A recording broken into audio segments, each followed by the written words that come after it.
Hello बच्चों, let us see the question. The coefficient of volume expansion of a liquid is 49 into 10 to the power minus 5 Kelvin inverse. The calculate the fractional change in density when the temperature is raised by 30 degree centigrade. चलिए start करते हैं।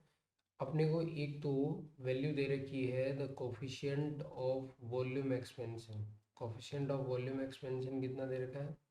49 into 10 to the power minus 5 kelvin inverse. एक तो value अपने को ये given है और एक अपने को राइज टेम्परेचर राइज दे रखा है। कितना दे रखा है? 30 डिग्री। अब इनसे अपने को फ्रैक्शनल चेंज निकालना है किसका?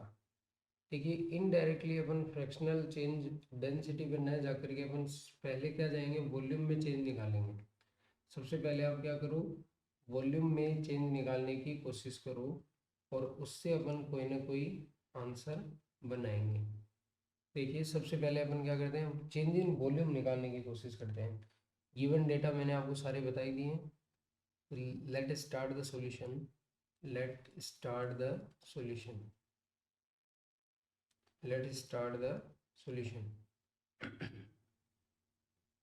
अब आपसे क्या कहा गया है? राइज इन टेम्परेचर आपको दे रखा है 30 डिग्री। आप ये जानते हो कि change in volume is equals to V gamma delta T. यहाँ से आप किसको कैलकुलेट करिए? गामा को कैलकुलेट करिए तो क्या आएगा? गामा कैलकुलेट करोगे तो क्या आएगा? Delta V by V delta T. ये आपके पास कौन सा आ गया है? ये आपके पास आ गया है वॉल्यूमेट्रिक एक्सपेंशन कोफिशिएंट आ गया है। ये क्या आ गया आपके पास? वॉल्यूमेट्रिक एक्सपेंशन कोफिशिएंट आ गया। क्या इस गामा की वैल्यू आपको गिवन है? गामा की वैल्यू आपको गिवन है क्या? गामा की वैल्यू गिवन है। और यहाँ से अगर आप एक्चुअल में अगर आप बड़े ध्यान से देखते हो तो ये वाली वैल्यू ने निकाल करके अपन इसको थोड़ा सा शॉर्ट कर देते हैं। इस क्वेश्चन को थोड़ा सा शॉर्ट कर देते हैं। ये इस क्वेश्चन को यहाँ से आप क्या करिए, यहाँ से आप ये करिए delta V by V is equals to gamma delta T. ये वाला आप आसानी से कैलकुलेट कर सकते हैं क्या? तो ये वाली वैल्यूज़ अपने को सारी गिवन है तो delta V by V calculate करने में अपने को किसी भी तरीके की कोई परेशानी नहीं आएगी।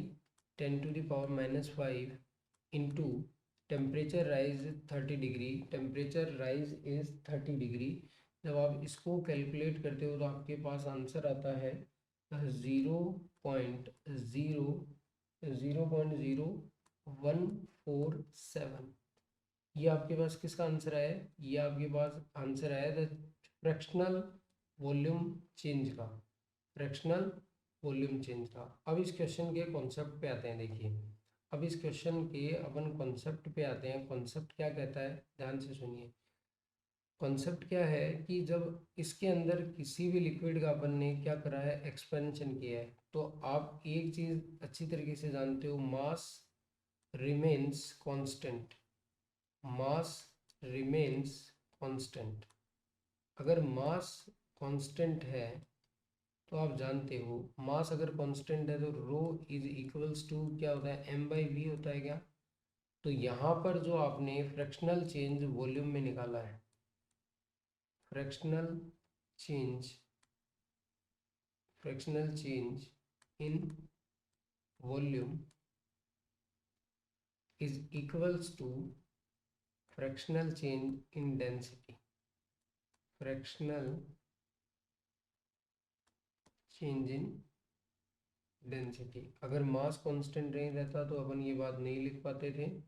सो so we can say delta rho by rho is equals to 0.0147। अगर आप इसको और अच्छे तरीके से लिखना चाहो तो ये इंटू 10⁻⁻², ये वाला आ जाएगा।